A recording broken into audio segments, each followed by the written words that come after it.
Hello friend, I hope कि सभी लोग अच्छे हैं। तो आज की क्लास में हम लोग हिंदी के इम्पोर्टेंट क्वेश्चंस देखेंगे, जो कि आपके 50 क्वेश्चंस रहेंगे और वेरी वेरी इंपॉर्टेंट क्वेश्चन है। बीबीआई क्वेश्चन है, ये आपके एग्जाम्स में मिलेगा देखने के लिए। और ये पूरे के पूरे वीडियो आप लोग देख के जाइएगा। और ये आपके 500 क्वेश्चन का सीरीज चलेगा, आज के सेशन में स्टार्ट हो गया है। तो चलिए क्वेश्चन फर्स्ट आपका यहाँ पे आ चुका है। पूछा गया कि निम्नलिखित, यहाँ पे पूछा गया है कि निम्नलिखित में से अशुद्ध वाक्य कौन सा, बताइएगा। इस क्वेश्चन का राइट आंसर क्या होगा? निम्नलिखित में से अशुद्ध वाक्य कौन सा है? तो अशुद्ध पूछा गया है। तब देखिए, जब वर्षा होगी तब देखा जाएगा। तो ये तो बिल्कुल आपका सही है। हम सब जा रहे हैं और आप भी चलेंगे, ये भी बिल्कुल सही है। इस बार फसल अच्छी होगी, ये भी सही है। ठीक है। बैठक का समय 4:10 होगा, यही आपका अशुद्ध वाक्य है। ठीक है, गलत है आपका। तो यहाँ पे राइट आंसर क्या होगा? D is the correct answer. इस वाक्य में कार्य संबंधी अशुद्धियाँ हैं। ठीक है, बैठक का समय 4:10 है, यही आपका। उसके बाद चलेंगे नेक्स्ट क्वेश्चन की तरफ। क्वेश्चन में यहाँ पे सेकेंड आ चुका है। इस क्वेश्चन का राइट आंसर देगा, यहाँ पे 4 ऑप्शन दिखा दे रही हूँ कि विद्वान की स्त्रीलिंग पूछा गया है कि विद्वान का स्त्रीलिंग क्या होता है, बताइए। विद्वान का स्त्रीलिंग क्या होता है? ठीक है, तो जो विद्वान का स्त्रीलिंग होता है, यहाँ पे राइट आंसर क्या हो जाएगा? D is the correct answer होगा, विदुषी। ठीक है, विदुषी होता है, विद्वान का स्त्रीलिंग विदुषी होगा। उसके बाद यहाँ पे देखिए नेक्स्ट क्वेश्चन आ चुका है। ठीक है, इसको थोड़ा सा मैं छोटा कर दी हूँ। इस क्वेश्चन का राइट आंसर देगा आप लोग कि निम्नलिखित विकल्पों में से सही वर्तनी वाले शब्द का चुनाव कीजिए। 1 नंबर के लिए आता है सही वर्तनी का चुनाव करना है। ऑप्शन है उज्ज्वल, उज्ज्वल, उज्ज्वल, उज्ज्वल। तो इसमें पूछा गया कि उज्ज्वल कौन सा सही है आपका, सही वर्तनी का चुनाव करना है। ठीक है, तो राइट आंसर क्या होगा? यहाँ पे सी इज़ द करेक्ट आंसर होगा इस क्वेश्चन का, यहाँ पे उज्ज्वल। ठीक है, उज्ज्वल आपका सी इज़ द राइट आंसर होगा। ठीक है, इस तरह लिखा जाता है, आधा जो फिर वो रहेगा, लो रहेगा। ठीक है, उज्ज्वल, सी इज़ द राइट आंसर। उसके बाद चलेंगे नेक्स्ट क्वेश्चन की तरह। यहाँ पे क्वेश्चन नंबर 14 है आपका कि परिक्रमा शब्द में उपसर्ग पूछा गया है। उपसर्ग का मतलब क्या होगा? किसी मूल शब्द के आगे लगकर जो उसका नया शब्द देता है उसको हम क्या बोलते हैं? उपसर्ग कहते हैं। ठीक है, इसमें पूछा गया उपसर्ग कौन सा है। तो इसका उपसर्ग जो होगा क्रम आपका क्या है? मूल शब्द है। और इसमें जब आपका परि लगा है तो यह आपका क्या होगा? परिक्रमा हो गया। क्या हो गया? परिक्रमा। ठीक है, वे शब्द जो किसी शब्द से पहले जुड़कर शब्दों के अर्थ में परिवर्तन करते हैं या बदलाव लाते हैं, उन्हें हम क्या कहते हैं? उपसर्ग करते हैं। हिंदी भाषा में ये 4 प्रकार के उपसर्ग होते हैं। ठीक है, उपसर्ग होते हैं। अतः जो ये संस्कृत के उपसर्ग के अंतर्गत आते हैं, जैसे आपका ये जो होता है परिधन क्रमा होता है। ठीक है, तो इसका राइट आंसर क्या होगा? आपका यहाँ पे परिक्रमा हो जाएगा। परि आपका क्या? उपसर्ग है। ठीक है, उसके बाद चलेंगे नेक्स्ट क्वेश्चन का आंसर देगा, छाती पर सांप लौटना मुहावरे का सही अर्थ दिए गए विकल्पों में से चुनिए। बताइए, इसका आंसर क्या होगा? छाती पर सांप लौटना मुहावरे का सही अर्थ दिए गए विकल्पों में से चुनिए। तो क्या हो जाएगा? तो इस क्वेश्चन का राइट आंसर होगा कि ईर्ष्या करना। क्या करते हैं? कोई लोग ना बड़े जलते हैं, ईर्ष्या करते हैं। तो right answer B is the correct answer होगा। उसके बाद चलेंगे नेक्स्ट क्वेश्चन। सुख चैन में समास पूछा गया है कि सुख चैन में समास कौन सा है, बताइए। सुख चैन में समास, अच्छा, जिस समास में कोई पद प्रधान न हो और दोनों पद का समान महत्व हो तथा जिसमें पदों को मिलाने वाले समुच्चय बोधक हो, जैसे तथा और अथवा एवं का लोप हो, वह द्वंद्व समास होता है। जैसे यहाँ पे दिया गया सुख चैन। ठीक है, सुख और चैन यह द्वंद्व समास है। क्या आपका? द्वंद्व समास। जैसे कि अभी आप लोग को बताइए कि जिस समास में क्या होता है, कोई भी पद प्रधान न हो और दोनों पद का समास क्या होता है? समान महत्व। ठीक है, कोई पद भी प्रधान नहीं होगा और दोनों पद क्या होगा? समान उनका महत्व रहेगा। जिसमें समुच्चय किसका है? इसमें और ठीक है, तथा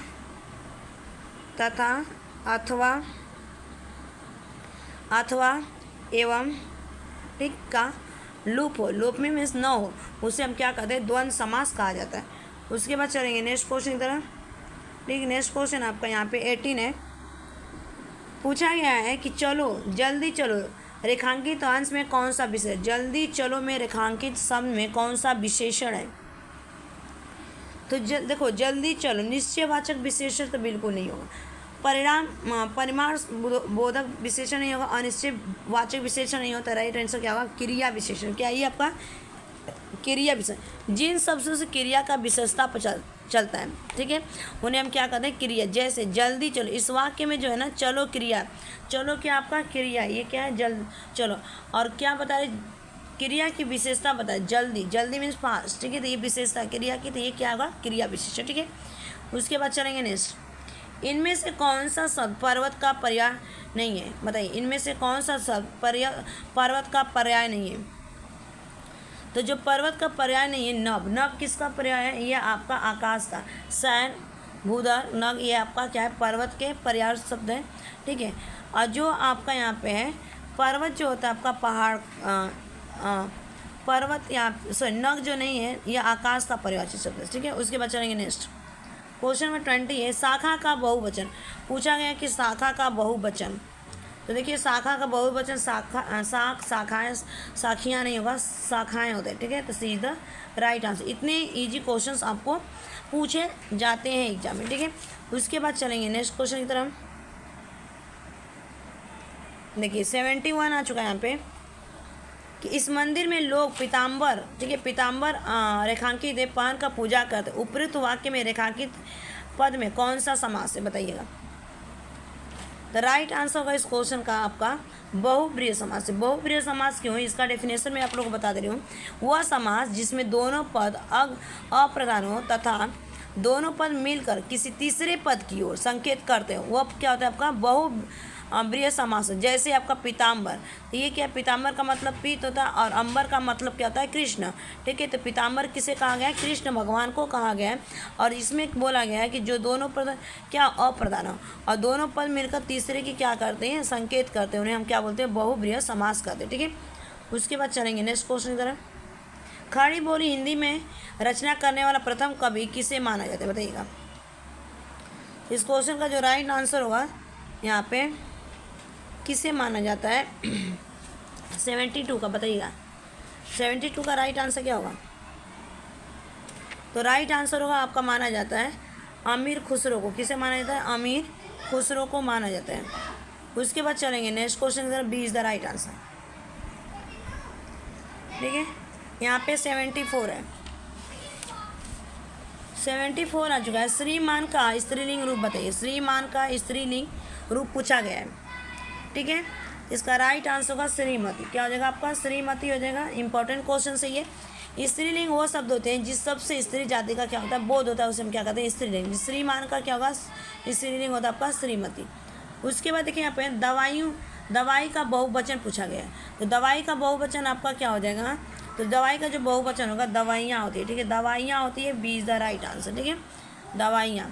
उसके बाद चलेंगे नेक्स्ट, रचना के अनुसार निम्नलिखित वाक्य का भेद किस विकल्प में दिया गया है, ठीक है। वाक्य दिया गया है, लोग तभी गिरते हैं जब असावधान होते हैं, ठीक है, असावधान होते हैं। तो 76 का जो राइट आंसर होगा यहाँ पे मिश्र है। कैसा है आपका, मिश्र है, ठीक है। लोग तभी गिरते हैं जब, देखिए यहाँ पे जब क्या है, असावधान होते हैं, तो मिश्र है वाक्य, ठीक है। B C is the right answer. Next question, प्रतिकूलता शब्द में प्रयुक्त उपसर्ग और प्रत्यय किस विकल्प में दिए गए हैं, ठीक है। उपसर्ग भी है और प्रत्यय भी, ठीक है, दोनों पूछा गया है। उपसर्ग और प्रत्यय किस में है, प्रतिकूलता। तो देखिए अगर मैं बात करूं तो कुल आपका क्या है, मूल है, कुल आपका क्या है, मूल शब्द है। और प्रति देखिए आपका क्या है, उपसर्ग है, प्रति आपका क्या है, यहाँ पे उपसर्ग है। अतः आपका क्या है, प्रत्यय। तो किस में, B is the right answer, ठीक है, B is the right answer होगा इस क्वेश्चन का, ठीक है। राइट आंसर क्या होगा, B is the correct answer. उसके बाद चलेंगे नेक्स्ट, निम्नलिखित शब्दों की व्याकरण कोटि यहाँ किस विकल्प में ठीक ठीक प्रदर्शित की गई है, बताइए किस किस में प्रदर्शित की गई है। तो देखिए शब्द सुंदरता, अपनाया आप, उष्ण। तो सर्वनाम विशेषण संज्ञा क्रिया, ये तो नहीं है आपका। इसमें राइट आंसर का संज्ञा क्रिया की बात की गई है, सर्वनाम आता है, विशेषण आता है, बिल्कुल सही है। संज्ञा के बाद आपका क्रिया आता है, उसके बाद सर्वनाम आता है, उसके बाद क्या होती है, विशेषण आता है। ये बिल्कुल आपका राइट आंसर क्या होगा, यहाँ पे D is the correct answer होगा। अच्छे से मैं आप लोगों को अंडरलाइन कर दूँ, राइट आंसर क्या होगा, डी इज़ द करेक्ट। पहले आपका संज्ञा आता है, फिर वर्ब आता है, फिर आपका क्रिया आता है, सर्वनाम आता है, adjective, D is the right answer. उसके बाद चलेंगे नेक्स्ट, हमारे वीर सैनिक देश के लिए अपनी डैश है, बताइए हमारे वीर सैनिक अपने देश के लिए डैश है। उपयुक्त वाक्य में रिक्त स्थान के लिए उपयुक्त मुहावरा होगा, बताइए क्या होगा।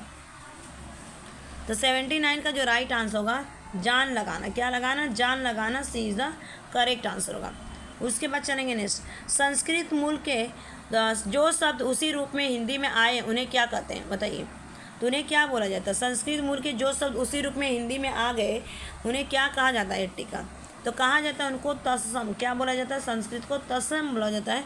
और तद्भव उन्हें बोलते हैं जो संस्कृत का बिगड़ा हुआ रूप होता है, तद्भव होता है। आगत क्या होता है, तो आगत जो होता है, जैसे आपका अगर मैं बात करूँ इसको मैं एक्सप्लेन करूँ, संस्कृत के कुछ ऐसे शब्द होते हैं जो हिंदी में बिना परिवर्तन हुए उनको हम तत्सम कहते हैं, ठीक है। यहाँ तक हो गया। उसके बाद हम चलेंगे नेक्स्ट क्वेश्चन की तरफ।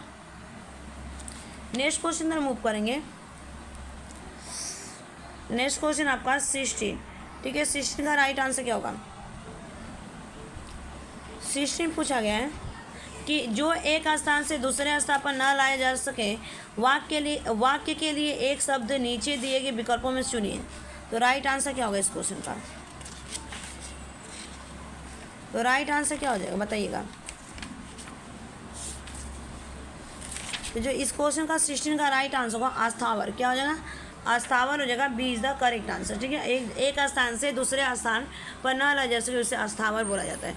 नेक्स्ट क्वेश्चन, निम्नलिखित में से वह के करण कारक एक वचन रूप की पहचान कीजिए, बताइए। इस क्वेश्चन का राइट आंसर क्या होगा, निम्नलिखित में से वह के करण कारक एक वचन रूप की पहचान कीजिए। 17 का जो राइट आंसर होगा यहाँ पे उससे, क्या होगा, उससे हो जाएगा, C is the correct answer. Next question, निम्नलिखित में से मैं के बहुवचन रूप की पहचान कीजिए। मैं, तो मैं का बहुवचन रूप क्या बनेगा, ठीक है, मैं। तो क्वेश्चन नंबर 18 का जो राइट आंसर होगा यहाँ पे आपका होगा हम, क्या बनेगा, हम बनेगा, ठीक है। हम लोग क्या बोलते हैं, जैसे हम लोग बोलते हैं ना, वी आर ऑल, तो राइट आंसर क्या होगा, A is the correct answer. Next question, भाषा की सबसे छोटी इकाई की पहचान कीजिए, निम्नलिखित विकल्पों में से कीजिए, बताइए। निम्नलिखित में से कौन सा विकल्प होगा सबसे छोटी इकाई भाषा की। क्वेश्चन नंबर 19 का सबसे छोटी, तो ध्वनि क्या होती है आपकी यहाँ पे, ध्वनि अगर मैं बात करूँ सबसे छोटी इकाई आपका क्या होता है, सी इज़ द करेक्ट आंसर, ध्वनि, ठीक है। उसके बाद चलेंगे नेक्स्ट, बेइंसाफी में प्रयुक्त उपसर्ग निम्नलिखित विकल्पों में से एक है, बताइए। बेइंसाफी में प्रयुक्त उपसर्ग निम्नलिखित विकल्पों में से एक है, इसकी पहचान कीजिए। बेइंसाफी में 20 का राइट आंसर, तो देखिए इंसाफी बोलते हैं ना, तो इसमें आपका उपसर्ग पूछा गया है, तो राइट आंसर क्या होगा, A is the correct answer होगा, बे इज़ द राइट आंसर। उसके बाद चलेंगे नेक्स्ट क्वेश्चन की तरफ। यहाँ पे नेक्स्ट आ चुका है, ठीक है। निम्नलिखित विकल्पों में से कौन से विकल्प की वर्तनी शुद्ध है, बताइए। वर्तनी शुद्ध है, तो 21 का राइट आंसर क्या हो जाएगा, तो राइट आंसर होगा अनुभूति, सी इज़ द करेक्ट आंसर होगा, अनुभूति हो जाएगा, ठीक है। अनुभूति आपका राइट आंसर। नेक्स्ट क्वेश्चन, दिए गए विकल्पों में से एक वाक्य अशुद्ध है, उस वाक्य की पहचान कीजिए। तो कौन सा आपका वाक्य सही है, बताइए। 4 ऑप्शन दिए गए हैं। विभा मुझसे प्यार करती है, ये नहीं है। राकेश अच्छा लड़का है, ठीक है। अशुद्ध पूछा गया है यहाँ पे, ये तो बिल्कुल सही है। ये कुंदन सुंदर लगती है, तो ये भी सही है आपका, ठीक है। ये भी सही, ये भी सही। नॉट क्वेश्चन पूछा गया था यहाँ पे, ठीक है। पूछा गया कि अशुद्ध वाक्य, ये सही है, ये सही, ये सही। तो भारत की सेना विजित हुई, तो विजित नहीं हुई, आपका विजय हुई, ये राइट आंसर क्या होगा, D is the correct answer होगा। उसके बाद चलेंगे नेक्स्ट, ठीक है, कि ज्ञ वर्ण किन वर्णों के संयोग से बना है, निम्नलिखित विकल्पों में से सही विकल्प की पहचान करें। ग से ज्ञानी किन वर्णों के संयोग से बना है, बताइएगा जल्दी से। तो राइट आंसर होगा आपका ज जमा 9 से बना है, B is the correct answer होगा, ठीक है। राइट आंसर क्या होगा, B is the right answer. उसके बाद चलेंगे नेक्स्ट, गणेश घर पर पहुंच चुका है, इस वाक्य में काल की विभिन्न विकल्पों में से सही विकल्प को चुनिए। गणेश कहाँ पे पहुंच चुका है, घर पहुंच चुका है, तो गणेश पहुंच चुका है ना, तो ये पूछ रहा है आपका ऑप्शन दिया गया वर्तमान, बी दिया गया अपूर्व वर्तमान, सी दिया गया पूर्व वर्तमान और डी दिया गया संदिग्ध वर्तमान। तो राइट आंसर क्या होगा, तो राइट आंसर होगा पूर्व वर्तमान। वो पहुंच चुका है, उसकी क्या हो गई समय, वो काम कर चुका है, ठीक है, पहुंचने का काम खत्म हो गया, तो पूर्व वर्तमान, C is the right answer. Next question, निम्नलिखित यहाँ पे दिया गया है कि निम्नलिखित में से पापी शब्द के स्त्री लिंग स्त्रीलिंग रूप की पहचान कीजिए। ठीक है, तो क्वेश्चन नंबर जो 25 का राइट आंसर होगा पापिनी हो जाएगा। क्या हो जाएगा? पापिनी। बोलते हैं ना बड़ी पापिनी है बाबा, ये C B is the right answer. Next question, अकल चकराना। ठीक है, अकल चकराना मुहावरे का अर्थ निम्नलिखित विकल्पों में से चुनिए। अकल चकराने का अर्थ क्या होगा? क्या हो जाएगा इसका आंसर? तो राइट आंसर होगा कुछ समझ में ना आना। क्या होता है? कुछ समझ में ना आना। C is the correct answer. Next question, हर शब्द के विपरीतार्थक शब्द नीचे दिए गए विकल्पों में से चुनिए। हर शब्द के विपरीतार्थक शब्द नीचे दिए गए विकल्पों में से चुनिए। 27। तो राइट आंसर क्या होगा? यहाँ पे विषाद होगा। क्या होगा? विषाद। ठीक है, A is the right answer. Next question, देवीच्छा का संधि विच्छेद निम्नलिखित विकल्पों में से चुनिए। देवीच्छा। ठीक है, देवीच्छा का संधि विच्छेद पूछा गया है, तो राइट आंसर इसका होगा यहाँ पे देवी जमा इच्छा। ठीक है, देवी जमा क्या होगा? इच्छा हो जाएगा। यहाँ पे D is the right answer. Next question, Yamuna शब्द के परिवाची नीचे दिए गए हैं, उनमें से एक विकल्प गलत है, उस विकल्प को चिन्हित कीजिए। गलत पूछा गया यहाँ पे कि यमुना शब्द के जो परिवाची शब्द दिए गए हैं उनमें से कौन सा एक विकल्प गलत है। 29।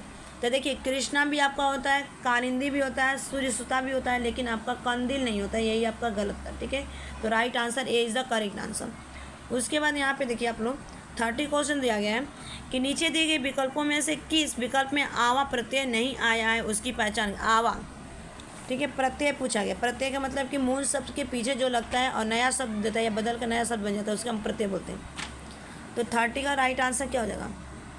तो देखिए यहाँ पे आपका देखिए चढ़ावा आया है, बुलावा आया है। ठीक है, यहाँ पे 1 मिनट दिखावा भी आया है, लेकिन इसका राइट आंसर लावा तो आपका पहले ही क्या है? मूल शब्द है, तो सी इज़ द करेक्ट आंसर। तो ये आपके 50 क्वेश्चन कंप्लीट हो गए आज के सेशन में। Thanks for watching this video. Bye bye, take care, have a nice day. और ऐसी वीडियो मिलती रहेगी। चैनल पर पहली बार आएंगे, चैनल को लाइक शेयर सब्सक्राइब कर लीजिएगा। और ये आपके एग्जाम में वेरी वेरी इंपॉर्टेंट क्वेश्चन है और यहाँ से पेपर में देखने को मिलेंगे।